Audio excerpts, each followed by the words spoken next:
Sa wakas may trabaho na ako. Tsak na magpapalit yun si tito nito sa akin at magluluto ng spaghetti si Giselle. Thank you talaga, sir. Ang bait niyo po. Sana huwag mo na kayong kunin ni Lord. Tuwa niyang sabi kay Ricky. Natatawa na lamang si Ricky sa sinabi ni Charisse. Bago umuwi si Charisse ay tinuruan muna siya ni Jay na dapat niyang gawin at magiging trabaho niya bilang secretary ni Drake. Dito ang table mo. Dito ka sa labas ng silid na opisina ni Sir Drake para kapag tinawag ka niya ay maririnig mo siya. Sabi ni Jane sa kanya. Hindi si Sir Ricky yung magiging boss ko? Isang Drake ang magiging boss ko, tama po ba? Tanong niya kay Jane at kunyari ay takot sa isang dragon. Oo, isang dragon na bumubuga ng apoy ay magiging boss mo. Kaya huwag kang syusyunga-syunga kapag nandito siya sa office kung ayaw mong matanggal ka agad sa trabaho. Saka kapag nanghingi si Sir Drake ng kape, ayaw niya ng matamis. Sabi pa ni Jane at dinala siya sa pantry. Ayaw niya ng matamis? Anong gusto niya? Maasim o maalat? Ang weird naman ng dragon na yun. Kung ayaw niya na matamis na kape, anong gusto niya? Maalat na kape? Natawa na lang si Jane sa tanong na iyon ni Charisse. Akala niya nakikipagbiruan ng dalaga sa kanya kaya hindi niya na sinagot ang huling tanong nito. Matapos na ituro ni Jane kay Charisse ang mga dapat niyang gawin, ay umuwi siya na puno ng kagalakan ng puso. Pagdating niya sa kanilang bahay ay nakasimangot siyang humarap sa tito niya at kay tita Linda niya. Hindi ka nakapasa no? Pangut niyang tanong ng tito Ben niya at pinisil pa nito ang kanyang pisngi. Ay naku. Charing, mabuti pa itulungan mo na lang ako sa paggawa ng cake dahil marami ang umorder sa akin online. Sabi ng kanyang tita Linda. Umarap siya sa kanyang tito Ben habang nagbabasa na ito ng dyaryo. Tito, di ba sabi mo kahapon magpapalitsyon ka kapag natanggap ako sa trabaho? Anyat kumindat-kindat pa sa kanyang tito. Inilapag namang Ben ang dyaryo na hawak niya sa lamisita at matapang na tumingin kay Charisse. Charing, kahit ora mismo natigil ang sasabihin ng kanyang tito na magsalita siya. Charisse po tito! Charisse! Nanggigigil niyang koreksyon ng pangalan niya sa kanyang tito. Oh, Charisse na akong Charisse. Kahit ngayon magpapalitsyon ako kung natanggap ka. Seryoso namang sabi ng kanyang tito sa kanya. Well, magpalitsyon ka na tito dahil natanggap ako bilang secretary sa Mendez Company. Proud niyang sabi at natutuwang tumalon-talon pa. Agad namang sinilip siya sa mukha ng kanyang tita Linda dahil nakatalikod siya sa tiyahin niya na hindi makapaniwala sa sinabi niya. Huwag kang mangarap ng gising. Dahil Mendez Electronics iyon kaya paano ka tatanggapin bilang secretary? Sinalo mo na lahat ng kasyungahan. Tapos mahina pang pumick up. Walang prenong sabi ng kanyang tiyahin ngunit sanay na siya sa mga ito. Tinaasan niya ng kilay ang kanyang tita sa sinabi nito sa kanya. Tita, huwag niyo akong maliitin dahil kahit syunga ako at mahina ang kukote. Pero isa na akong empleyado sa Mendez Electronics. At bukas magsisimula na ako. Anya sa tiyahin at napapatalon pa siya nang niyakap ang tiyahin niya dahil sa tuwa. Hindi ka nagbibiro, Charisse?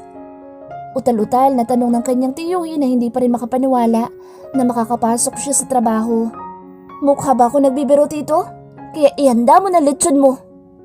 Malawak ng ngiti na hamon ni Charisse sa tiyuhin niya. Natuwa naman ang kanyang tito dahil alam nila na hindi marunong magsinungaling si Charisse. Napayaka pa ito sa pamangkin at dali-daling lumabas sa bahay nila at sumigaw sa mga kapitbahay. Mga kapitbahay! May trabaho ng pamangkin ko! Sigaw ni Mang Ben sa mga kapitbahay.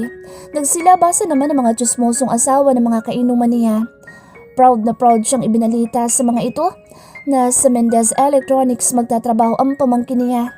Kaya naman agad na bumili ito ng buong lechon bilang paghahanda sa tagumpay ng kanyang pamangkin. Lahat ng kapitbahay ay imbitado. Nagulat pa si Giselle nang dumating ito galing sa school na may handaan na nagaganap sa kanilang bahay. Anong meron? Wala namang kaarawan para maganda ng ganito. Tanong agad ni Giselle sa tatlo at pabagsak na naupo sa sofa. Giselle, natanggap ako sa Mendez Electronics.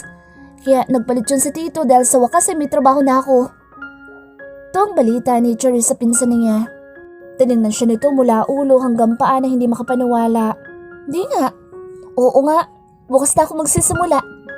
Tuwa niyang sabi at niyakap si Giselle. Hinagod-hagod naman ni Giselle ang likuran ni Charisse. Oh, good luck and congratulations pinsan. I'm so proud of you. Pero siguraduhin mo lang na tatagal ka ng isang araw ha. Dahil naalala ko na ang una at huli mong trabaho ay 3 hours ka lang.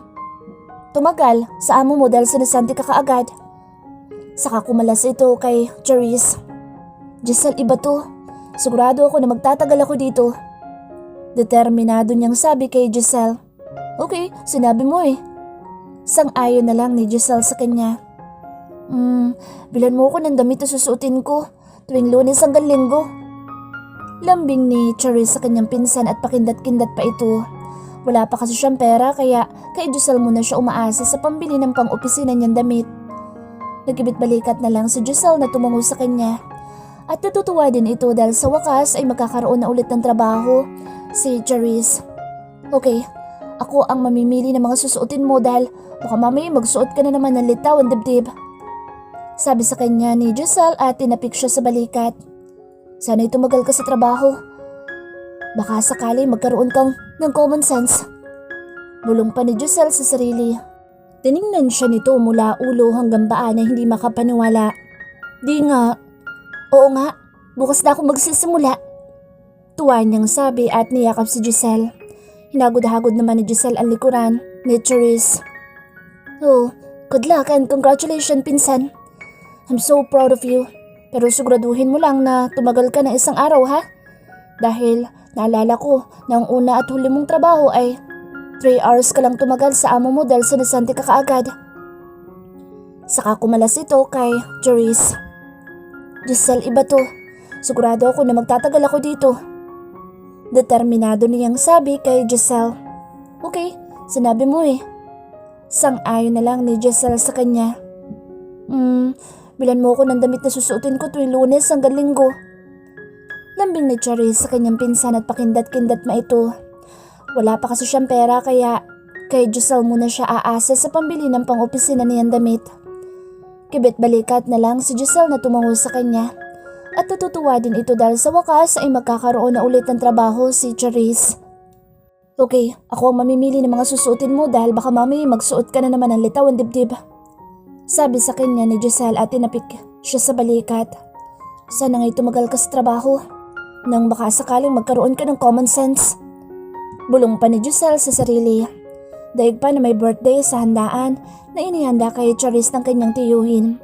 Proud na proud siya na nakikipagkwentuhan sa kanyang mga kapitbahay na chismosa.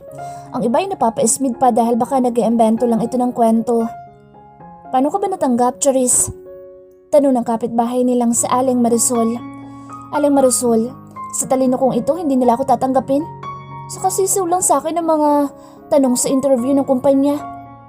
Nakangiti niyang sagot sa kapitbahay nila na si Aling Marisol. Napaismid lang ang Alice sa sinabi niya. Pero pusta tayo, hindi ka magtatanggal sa kumpanya na iyan dahil dyan din galing ang anak ko na si Maricel. Strict at masungit ang may-ari ng Mendez. Matalino na ang anak ko. Top 1 ngayon sa paaralan pero inayawan din ng Mendez dahil sa ugali ng boss niya. Saad ni Aling Marisol kay Charisse. Depende po yan sa pakikisama sa boss mo, Aling Marisol. Kaya sigurado ako natatagal ako sa kumpanya at balang araw ako na magmamay-ari ng kumpanya na pagtatrabahuhan ko.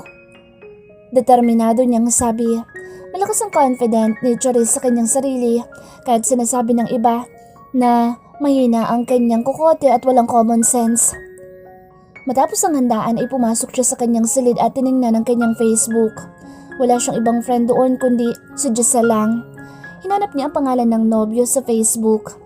Marami ang kapangalan nito kaya isa-isa niyang tiningnan ang mga larawan hanggang sa nakita nito ang Facebook account ng nobyo at nasa Italy ngayon. Sinubukan niya itong i-chat. Babe, may Facebook na ako. Tinuruan ako ni Giselle. Sabi niya pwede daw tayo dito mag-usap. Inilapag niya ang kanyang cellphone sa kama at nagtungo sa banyo upang mag-shower at mag-toothbrush. Pagkatapos ay nagpalit siya ng damit at muling bumalik sa kama. Tinignan niya ang kanyang cellphone na tumutunog. Nakita niya ang pangalan ng kanyang nobyo na tumatawag sa video call. Malawak ang ngiti niya na sinagot ang tawag ni Roy. Hello babe. Wow, ang galing naman ng ganitong app, nakikita kita. Ang gwapo mo babe. Bungad ka agad niya sa kanyang nobyo na malawak ang ngiti nito sa kanya. Mabutit nagkaroon ka ng Facebook babe. Hindi na ako mahihirapan na tumawag sa'yo. Kumusta ka na? Lalo kang gumaganda. Papuri sa kanya ni Roy. Ganito lang talaga siguro babe dahil natanggap ako bilang secretary ng Mendez Electronics.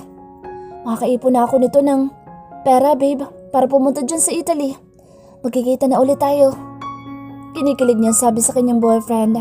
Hindi naman agad naniwala si Roy sa kanya dahil alam din ito ang kasyungahan niya. Maganda at sexy lang si Charisse, ngunit pagdating sa utak o common sense ay parang 1% lang ang meron ito. Tinawanan siya ni Roy dahil napaka-imposible ng sinasabi niya. Babe, paano ko naman tatanggapin sa ganyang kagandang kumpanya? Kung maliit nga na kumpanya hindi ka natatanggap, dyan pa kaya sa Mendez Electronics? Sumimangot siya sa kanyang boyfriend dahil bakit ganito ang tingin ng mga ito sa kanya. Para kasi sa kanya ay matalino siya at honest. Yun talaga ang pinaninindigan niya sa kanyang buhay. Babe, wala ka bang tiwala sa akin? Ang pagiging isang honest ay siyang magiging daan para matanggap ako sa trabaho. At isa iyon sa hinahanap ng Mendez Electronics. Pagmamalaki niyang sabi kay Roy. Well, congratulations babe. Sana'y tumagal ka sa trabaho mo. I miss you. Kailangan ko na pumasok sa trabaho babe.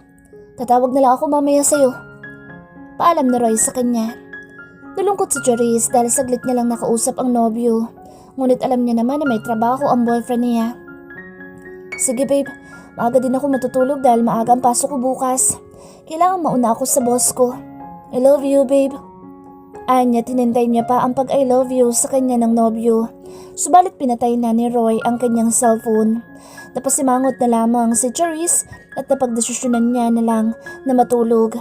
Dahil maaga pa siyang magigising at excited na siya sa trabaho niya bukas. Tita, tito, papasok na po ako sa trabaho. Sigaw ni Charisse sa kanyang tiyuhin at tiyahin habang nagmamadaling tumatakbo sa hagdan pababa ng kanilang bahay. Good luck Charisse, proud tito here. Sagot naman ng kanyang tito na nagkakape sa sala kasama ang kanyang tita. Dali-dali niyang isinuot ang kanyang sapatos na may 3 inches ang taas. Binili iyon ng kanyang pinsan na si Giselle para sa kanya dahil nakapasa siya sa Mendez Electronics. Sana'y tumagal ka sa trabaho mo niyan, Charisse. Good luck na lang. Nag-aalangang sabi sa kanya ni Tita Linda niya. Si tita parang walang tiwala sa akin. Hindi lang ako tita maganda at sexy, kundi matalino pa. Proud niyang sabi sa kanyang tita na bigla na lang inubo sa sinabi niya. Sige iya, kaya love na love kita eh. Pambobola pa ng kanyang tiyahin. Mabutit malakas ang loob ng pamangkin mo. Pero kung sa katalinuhan, matagal nang nabura yan sa utak niya. Bulong ng kanyang tita Linda sa asawa nitong si Tito Nia. Sinuko naman ni Mang Ben ang asawa dahil baka marinig ni Charisse ang bulong nito. Ngunit kahit ganun pa man ang kanilang pamangkin ay mahal naman nila ito. Nang matapos magsuot ng sapatos, si Charisse ay dali-dali siyang nagtungo sa pintuan. Tumayo naman ang kanyang tiyuhin. Charisse, ihatid na kita sa sakayan. Gusto ko ring iparating sa mga kapitbahay na magsisimula ka ng magtrabaho. Nakangiting sabi sa kanya ng kanyang tiyuhin. No problem, Tito. You are the best, Tito. I love you, Tito Ben. Proud naman niyang tugon sa kanyang tito. Natatawa na lamang sa kanya ito at naglakad na sila papuntang sakayan. Mga kapitbahay, papasok ng pamangkin ko sa trabaho. Sigaw ni Tito Benia. Nagsilabasa naman ang mga ilang marites na kanilang kapitbahay. Uy, totoo na ba yan, Ben? Maganda lang naman ang pamangkin nyo pero wala namang talino. Panlalait pa na isang kapitbahay nila kay Charisse. Napaangat ng kilay si Charisse sa sinabi ng kapitbahay nila. Aba, patapos kumain ng lechon kahapon, makapanlait akala niya matalino siya. Inggit lang siya sa akin. Kaya, relax Charisse. Bulong na lang ni Charisse sa kanyang sarili. Oo, Violeta, magtatrabaho na si Charisse sa Mendez Electronics. Paggayabang naman ng kanyang Tito Ben. Sanay na si Charis na sabihan ng mga kapitbahay na syunga, bobo at maliit ang utak pero dadma lang siya dahil para sa kanya hindi siya nabubuhay para sa mga ito. Para sa kanya ay siya lang ang nakakakilala ng lubos sa kanyang sarili. Aling Bruhilda, mas bobo po kayo sa akin dahil sa halip na maghanap buhay kayo ay ang buhay na ibang taong iniintindi nyo. Hirit na sigaw ni Charis kay Aling Violeta na number 1 at chismosa sa kanilang lugar. Napaismid na lamang ito sa kanyang sinabi habang tatawa-tawa lang ang kanyang tiyuhin. Good luck, Charis. Sabi naman ni Aling Lita sa kanya na kapitbahay din nila. Tumaas lang siya ng kamay na hudyat ng pasasalamat. Pagdating nila sa kalsada ng kanyang tiyuhin ay naabutan naman nila si Giselle na galing sa palengke. Bumaba ito ng tricycle at taas baba ang tingin nito sa kanya. Charis, ang ganda mong tingnan sa suot mong yan. Hapit na hapit ang damit mo sa iyong katawan na hanggang tuhod ang taas. Pero pinsan naman, mamaya baka molestyahin ka ng boss mo sa sobrang sexy ng suot mo. Namumroblemang saway ni Giselle. Sumimangot siya at tumaas ang kilay sa katiningnan ang suot. Dito ako komportable, Giselle. Saka ganito lagi ang suot ko ah. Ikaw naman pinsan, naninibago ka pa sa suot ko ito. Hayaan mo na si Charis, anak. Komportable siya sa suot niya. Ang ganda-ganda talaga ng pamangkin ko. O ayan ang taxi. Wika ni Mang Ben kay Giselle. May dumaang taxi kaya pinara ito ni Mang Ben. Paginto nito ay dali-dali namang sumakay si Charis. Isumbong mo sa akin kapag minanya ka ng boss mo ha? Pahabol pang sabi ng kanyang Tito Ben bago tumakbo ang sasakyan. Napabuntong hininga na lamang si Giselle sa kanyang ama at pinsan. Habang si Mang Ben naman ay tuwang-tuwa dahil sa wakas ay magkakaroon na ng trabaho ang kanyang nag-iisang pamangkin. Pagdating ni Charissa Mendez Electronics, pagpasok niya pa lang ay naglilingunan na sa kanya ang mga nagtatrabaho doon. Lahat napapahanga sa kagandahan niya. Wala siyang lingon-lingon at dumiretso sa opisina ni Ricky. Nang makita siya ni Ricky na paparating ay nagpapantasya naman ito sa kanya at napaawang paanlabi. Langya. Ayan na ang Diyos ng kagandahan. Kapag siguro naging kasintahan ko ito, hindi na ako makakapag-concentrate sa trabaho. Bulong ni Ricky sa kanyang sarili. Good morning, Sir Ricky. Nakangiting bati ni Charis sa kanya. Good morning, Miss Legaspi. Isimbating pabalik ni Ricky kay Charis. Nandiyan na ba ang boss ko? Tanong ni Charis kay Ricky. Wala pa, kaya safe ka. Dahil nauna ka sa kanya. Kaya bago ka pa niya maabutan dito ay pumunta ka na sa pwesto mo. Utos sa kanya ni Ricky na nakangiti. Okay. Sir Drake is my boss, diba? Pabulong niyang tanong kay Ricky. Yes, kaya mag-iingat ka sa dragon mong boss. Natawa naman si Charis. Nagtungo na siya sa kanyang pwesto sa labas ng opisina ni Drake. Salamin ng pader na nakapalibot sa opisina nito kaya nakikita nilang isa't isa. Maliban na lang kapag ibinaba ni Drake ang blind curtain sa loob.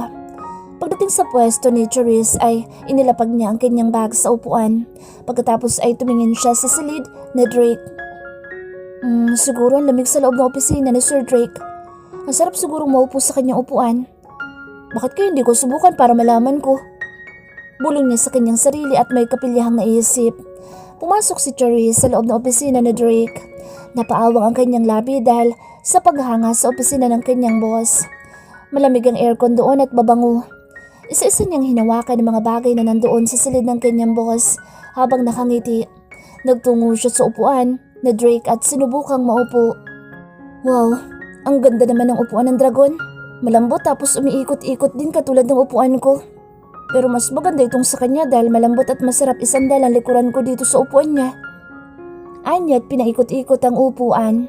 Natutuwa siya dahil ganito pala ang feeling na makaupo sa upuan ng isang CEO ng kumpanya. Huminto siya sa pagpapaikot ng upuan at nakangiting tumingin sa table. Nameplate ni Drake. Drake D. Mendez, CEO. Siguro maganda kapag ang pangalan ko na ang nakalagay dito. Pantasya niya na nakangiti habang nakakiming hinawakan ng table nameplates ng kanyang boss. Maganda sigurong tingnan kapag ang nakasulat dito ay Charis Legaspi, CEO. Ay niya at muling pinaikot-ikot ang upuan. Maya-maya pa'y inihinto niya ang upuan at tumingin sa pader na salamin. Napapaawa ang kanyang mga labi habang tinitingnan ang magandang view. Tanaw ang magandang view ng dagat ng La Huerta at ang mga iilang building sa lugar na iyon. Wow, ang sarap naman ng pwesto ng dragon. Samantalang sa akin mga papel at table ang mga kasamahan ko makikita ko. Ano kaya kung makapagpalit ako ng pwesto? Papayag kaya siya? Tanong niya sa kanyang sarili. Nangalumbaba siya habang nakatanaw sa tahimik na karagatan. Nakangiti siya at kung ano-ano na naman ang mga iniisip. Nagulat siya nang marinig niya ang pagbagsak ng isang bagay sa table kaya lumingon siya at taas kilay na tiningnan ng table na may nakapatong na laptop at may kamay na nakapatong doon. Dahan-dahan siyang umangat ng kanyang tingin sa may-ari ng kamay na nakapatong sa laptop at nakita niyang isang guwapong lalaki ngunit nagbabaga naman ang mga mata nito sa kanya. Adik siguro to. Makatitig, parang kakainin ako ng buhay. Bulong niya sa kanyang sarili. Hey sir, hinahanap niyo po ba ang dragon dito sa opisina? Pasensya na po sir dahil wala pa siya. Wika ni Charisse sa lalaki at tinignan niya ang kanyang relo.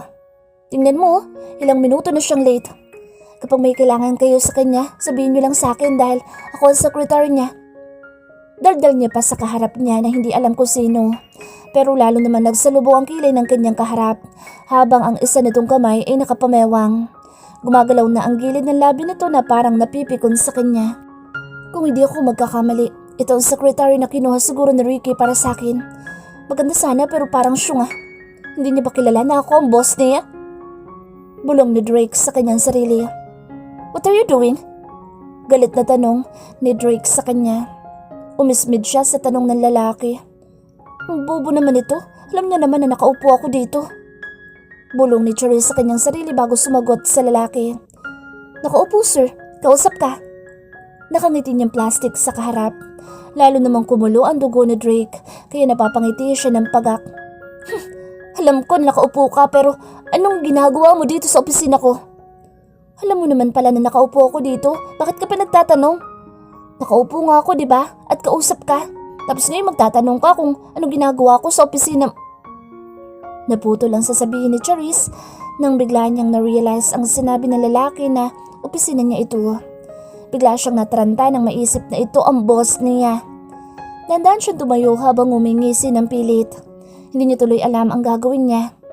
Pinandilatan siya ni Drake ng mata at binabasa ang kilos niya. Nagsanya siya ng peace sign kay Drake. Sir Drake, ikaw po ba yan? Upo po kayo sir. Alanganin niyang sabi at dahan-dahang umalis sa pwesto ni Drake. Hindi na naman napigilan ni Drake ang kanyang temper kaya nasigawan niya ang bagong secretary. Get out! Halos ikatalo ng dibdib ni Charisse ang biglang pagsigaw na Drake sa kanya sa sobrang gulat. Kaya napagtanto niya na ito na nga ang dragon niyang amo. Nakakagulat naman kayo sir. Hindi po ninyo kailangan sumigaw dahil hindi naman po ako bingi at magkaharap lang naman tayo. Kaya naririnig kita. Nakangiting sabi ni Charisse. Iniisip niya na baka napagkamalan lang siyang bingi ng kanyang boss. Tumawa ng pagak sa Drake sa sinabi niya. Gusto niya itang sipaing palabas ngunit pinipigilan na lang nito ang kanyang sarili. Miss, lumabas ka na ng opisina ko at sabihin mo sa akin kung sino ang nagpahintulot sa'yo na pumasok dito sa private place ko. Iyan sir, dapat kapag magkaharap tayo walang sigawan dahil hindi man tayo mga bingi. Sigawan niyo na lang po ako kapag nandun ako sa pwesto ko. Ako lang po ang kusang pumasok sa opisina niyo sir. Nag-curious kasi ako kung malamig ba dito sa opisina mo o hindi. Ang ganda pala ng upuan mo sir. Saka ang ganda naman ng pwesto niyo dito. Pwede palit tayo sir? Tuloy-tuloy niyang daldal sa binata. My God, habaan mo po ang pasensya ko sa babaeng ito. Bulong ni Drake na pilit na huwag mapasigaw muli. Lumabas ka na bago pa kitang ipatanggal. Nagtitimping pagtataboy sa kanya na Drake. Napangawi naman si Charisse sa sinabi ni Drake. Sige sir. Tumalikod na siya at lumabas sa opisina ni Drake at nagtungo na sa kanyang pwesto. Habang si Drake naman ay napabugan ng hangin sa ere na nakasungod ang mga mata kay Charisse. San kaya siya napulot ni Ricky? Siya nga ba ang babae ngayon o sadyang pilaw sa pulang? Wala sa isip na tanong ni Drake sa kanyang sarili. Napapailing na lamang siya at binuksan ang mga papeles na ibinigay sa kanya ni Ricky. May bidding pa siya mamayang 10:00 sa Toyoshi Core. Kailangan ni Drake na makuha ang project na iyon upang maibalik ang mga nagastos niya papuntang ibang bansa para lang dumalo sa isang bidding doon na hindi naman niya nakuha. Ilang beses siyang natalo sa bidding nitong mga nakaraan. Pag hindi pa niya makukuha ang Toyoshi Core ay baka magsara na ang kumpanya na kanyang pinaghirapan. Tinawag niya ang kanyang bagong secretary sa pamamagitan ng pagpindot ng intercom na nakakonekta sa cubicle nito. "Dalan mo ko ng kape." "Mainit po ba sir o malamig?" Tanong pa ni Charis sa kanya. "Mainit." Sagot naman niya na wala sa sarili dahil abala siya sa pagpirma ng mga papeles. "Black coffee sir? Or coffee with cream?" "Black coffee." Sagot naman niya. "Nescafe brand? Or coffee Barako?" Naibagsak ng malakas na Drake ang hawak niyang ballpen sa mesa at hinilot-hilot ang sentido. Tiningnan niya ng masakit ang magandang secretary sa labas ng kanyang opisina. Malawak ang pagkakangiti sa kanya habang nakatingin sa kinaroroonan niya. "Saan ba napulot ni Rick ang babaeng to?"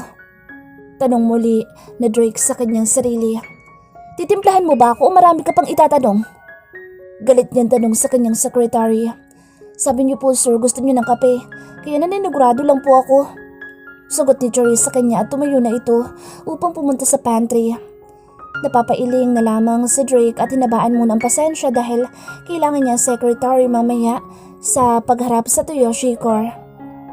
Nagtungo si Charis sa pantry at tinimplahan ng kape ang kanyang amo na mainit ang ulo.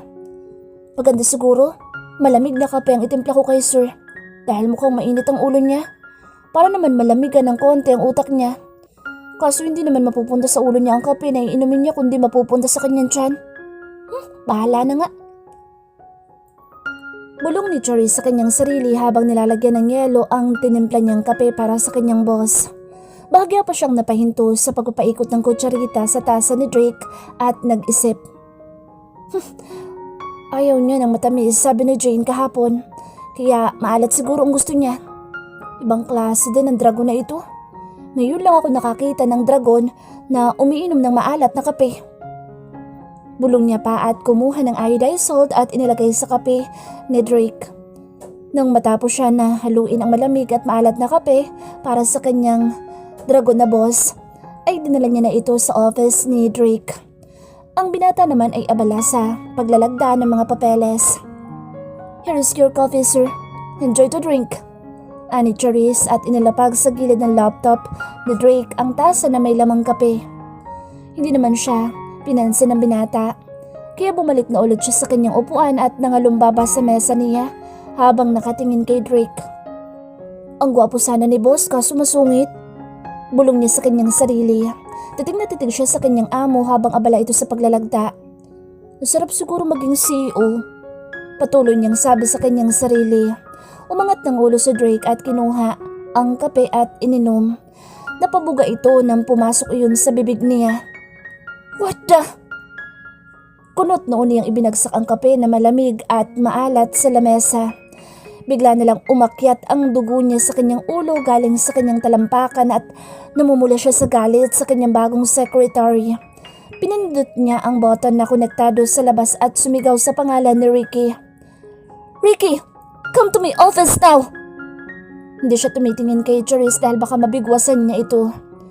Nagulat ang lahat na nandoon sa labas na opisina sa sigaw ni Drake kay Ricky. Si Charis naman ay napataas ng kilay nang marinig niya ang amo niya na daig pa ang nagme-menopause na babae. Dali-daling nagpunta si Ricky sa loob ng office ni Drake. "Anong problema? Makasigaw ka parang katapusan na ng mundo?" Tanong na Ricky kay Drake na namumula sa galit. "Saan mo nakuha ang sekretary na iyan? Sabi ko hanapan mo ako ng sekretary na hindi syunga at may utak." Galit na tanong ni Drake kay Ricky. "Maganda siya bro." Sagot naman ni Ricky kay Drake. Lalong umigting ang kanyang panga sa sinabi ni Ricky. "Sabi ko may utak. Wala akong pakialam sa ganda niya. Sisantahin mo yan kung ayaw mong malugi tayo sa negosyo natin." Galit na utos ni Drake kay Ricky. "Ano bang ginawa sa'yo ng tao at galit na galit ka sa kanya?" Tanong naman ni Ricky kay Drake. "Tingnan mo itong tinimplang kape sa akin. Malamig na, maalat pa.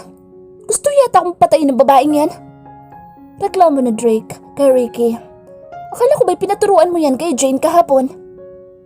Napakamot na lamang si Ricky sa kanyang batok at tinikman ang timplang kape ni Charisse para kay Drake. Napabugad din siya at napanguwi sa lasa ng kape ni Charisse na ginawa. Bagong menu yata to bro. Pero hindi mo pwedeng sasantahin ang bago mong secretary dahil 1 oras na lang may meeting ka na kay Mr. Sakuraki. At hindi pwede na wala kang secretary. Paalala ni Ricky sa kanya. Pinakalma na Drake ang kanyang sarili. Nasira na ang araw niya at hindi pwede na mainit ang ulo niya mamaya sa meeting. Tawagin mo ang babaeng yan. Nagtitimpi niyang utos kay Ricky. Ayaw niya mag-alburuto na parang bulkan na anumang oras ay pwedeng sumabog. Okay, relax lang muna. Nakangising sabi sa kanya ni Ricky. Lumabas si Ricky at tinawag si Charisse. Charisse, tawag ka ng boss mo. Nakangiting sabi ni Ricky kay Charisse. Nakasimangot na humarap si Charisse kay Ricky habang nakaupo ng kampante sa kanyang upuan. Sir Ricky, nakakagulat ang dragon ano? Sabi ni Charisse at ginaya ang atungal ng dragon. Natatawa na lang si Ricky sa kanya. Tumayo si Charisse at hinawi pa ang kanyang buhok. Nilagpasan niya si Ricky at nagtungo na sa kinaroroonan ni Drake. Masama ang tingin nito sa kanya ngunit sa isip ni Charisse ay ganoon lang siguro ang boss niya dahil sa pangalan pa lang ay dragon na ang dating. Tawag niyo daw po ako, sir? Kampanteng tanong ni Charisse kay Drake na parang walang pakialam sa mga titig nito sa kanya na kulang na lang ay lapain siya nito. Inumin mo ang kape na yan. Galit na utos ni Drake sa kanya, sabay turo sa kape. Sorry sir, hindi ako nagkakape. Gatas at Milo lang ako. No sugar and no salt. Tanggi naman ni Charisse sa kanyang boss na naka-ismid. Si Ricky naman ay pigil ang tawa sa likuran ni Charisse. Lalo pang uminit ang ulo ni Drake sa sagot ng kanyang secretary. Ginalaw-galaw na lamang ni Drake ang kanyang ulo at napatayo. Namewang siyang nakaharap kay Charisse. Inumin mo yan! Tiimbagang pang-utos ni Drake sa dalaga. Kape niyo po yan, sir. Bakit niyo naman sa akin ipaiinom? Hindi ko type ang panlasa mo, sir. Ang weird niyo sa kape. Seryosong tanggi ni Charisse sa kanyang boss na namumula pa rin ang mukha sa galit. Napatawa ng pagak sa Drake at kinagat ang kanyang labi sa galit. Weird? Nilagyan mo ng asin ng kape ko at malamig pa tapos sasabihin mong weird?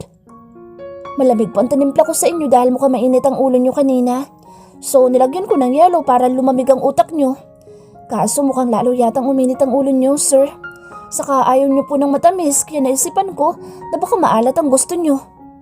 Sagot ni Charisse. Si Ricky naman ay hindi na mapigilan ang tawa kaya napahalakhak na ito.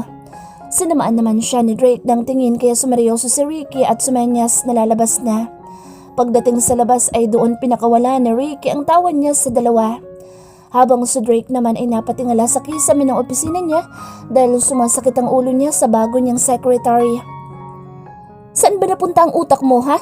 Saan ka nakakita ng asin na inilalagay sa kape ha? Nagtitimping tanong ni Drake kay Charisse. Napapakunot ng noo si Charisse sa tanong ni Drake sa kanya at napahaba ng nguso habang ginagalaw-galaw niya ito. Kanina ko lang nakita sir na inilalagay ang asin sa kape. Akala ko kasi yun ang gusto nyo. Hindi nyo naman kasi sinabi na kape at tubig lang ang ilalagay ko. Saka about sa utak ko sir, wala naman ibang pinupuntahan yan kundi nakadikit lang sa ulo ko. May nakita ka na bang naglalakad na utak? Di ba wala? Napapapikit na lamang si Drake sa sinasabi ng dalaga. Napabuga ng hangin si Drake sa ere. Maganda ka na. At may bidding tayo sa Toyoshi Car Company. Mahinahong dagdag na Drake. Kailangan niyang huminahon muna dahil baka lalong uminit ang ulo niya sa babaeng kaharap. Nakahanda na po ako sir. Nakangiting sagot ni Charisse dito. Lumabas ka na sa office ko at intayin mo ako sa labas. Utos sa kanya na Drake. Okay sir. Tugon ni Charisse at tumalikod na. Inayos ni Drake ang mga papeles at inilagay sa kanyang bag ng laptop saka lumabas. Si Charisse naman ay nag-aabang na sa labas. Let's go! Wika na Drake sa kanya nang madaanan siya. Sumunod naman si Charisse sa likuran ng kanyang boss. Sumulyap muna si Drake sa office ni Ricky at kumindat naman ang kaibigan sa kanya na may halong pangaasar na may kasamang ngiti. Napapailing na lamang si Drake dito. Hindi niya naman ikinakaila na maganda si Charisse Ngunit mukhang mas syunga pa yata ito sa nauna niyang secretary. Bumaba silang dalawa mula sa 10th floor. Pagdating sa labas ng building ay binuksan na ni Drake ang kanyang kotse. Therese, mag-commute ka na lang. Utos na Drake sa kanya. Nadismay ang dalaga dahil akala niya isasabay na siya sa sakyan ni Drake. Bigyan niyo po ako ng pamasahe, sir, dahil magta-taxi na lang ako. Sabi niya sa binata. Di bali na lang. Sumakay ka na at baka kung saan ka pa mapadpad. Utos ni Drake at baka gabihin pa ito bago makarating sa pupuntahan nila. Dali-dali namang sumakay ang dalaga sa kotse niya. Yes! Pigil na sigaw ni Therese dahil makakalibre siya ng pamasahe. Binuksan niya ang likurang bahagi ng sakyan ng boss at naupo sa backseat. What are you doing, ha? Don't make me your driver! Naiinis na sabi sa kanya ni Drake. Kumunot ang noo ni Therese sa sinabi ni Drake. Kaya napakamot pa siya sa kanyang ulo. Langan naman ako mag-drive, sir. Di kaya ako marunong mag-drive. Sagot ni Therese na hindi alam ang ibig sabihin ni Drake. Bullshit! You are stupid! You move to the front! Hindi na makapagpigil na sigaw ni Drake sa kanya. Kailangan mo talagang sumigaw, sir. Nandito lang ako sa likuran mo. Taas kilay na sabi ni Therese sa kanyang boss at bumaba ng kotse. Lumipad siya sa harap at pairap na sumulyap kay Drake. Fasten your seatbelt. Galit na ani Drake sa kanya. Stupid! Pabulong na sabi ni Drake. Ngunit narinig naman iyon ni Therese. Sanay siyang masabihang syunga, ngunit hindi niya pinapansin iyon dahil siya lamang ang nakakakilala sa sarili niya. Ngunit bakit nasasaktan siya, nasabihan siya ni Drake ng stupid? Patay mali siya na lang niya iyon at hindi pinansin. Nakatanaw siya sa labas nang tumunog ang kanyang cellphone. Kinuha niya iyon sa kanyang shoulder bag at tinignan kung sino. Nang makita niya ang pangalan ni Roy ay lumawak ang kanyang ngiti at agad itong sinagot. Hello babe? Anya sa kabilang linya. Mabuti may pumapatol pa sa kanya at nagtsatsaga sa kasyungahan niya. Bulong naman ni Drake habang nagdadrive sa kahabaan ng kalsada. Babe, kumusta ka na? Kumusta ng bago mong trabaho? Tanong ni Roy kay Therese.